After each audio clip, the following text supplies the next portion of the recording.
What's up guys? Welcome back to the S3 Magazine YouTube channel. I think you guys deserve an update. We've been getting a bunch of questions recently, asking questions about the bucket list S13. Wondering where it is, if there's an update on it. Is the car running yet? Which is, the answer is no. I'll just tell you that right now.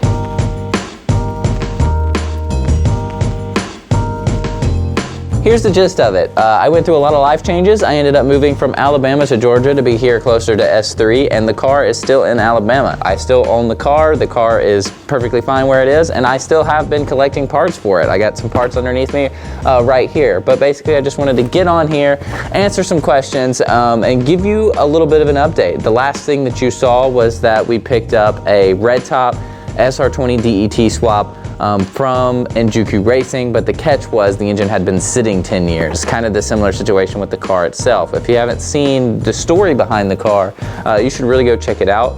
I'll provide a link to it up above and you can go watch it. It's a really cool story. I suggest that you do that. You know, I got the car completely undercoated, basically just knocked out a bunch of smaller detail stuff. Now that I'm starting to get settled here in Georgia, some of the focus is really starting to go more towards the car and to the SR20, because now we're getting to the point where we have to really be thinking about the engine.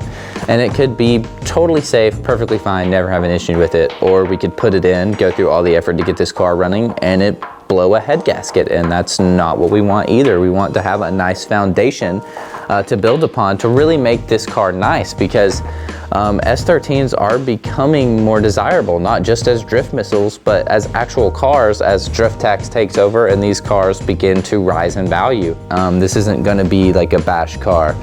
So we figured we might as well just go through the SR gasket wise and make sure that it's a healthy motor. That'll give us a chance, once you pull the cylinder head off to do a head gasket, that'll give us a chance to look at the cylinders and the top of the pistons and just make sure that everything is good. To start with that, one of the things that we need, and one of the boxes that we just got in, is a gasket kit from Cometic Gasket. Right here we have their Street Pro top end kit, and then we have the bottom end kit right here.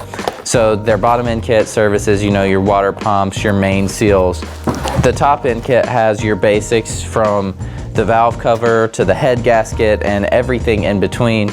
So we're gonna go through, you know, deck the head, do head studs, make sure every gasket is sorted. That way we're not gonna have any leaks or any surprises, and this engine is as healthy as possible.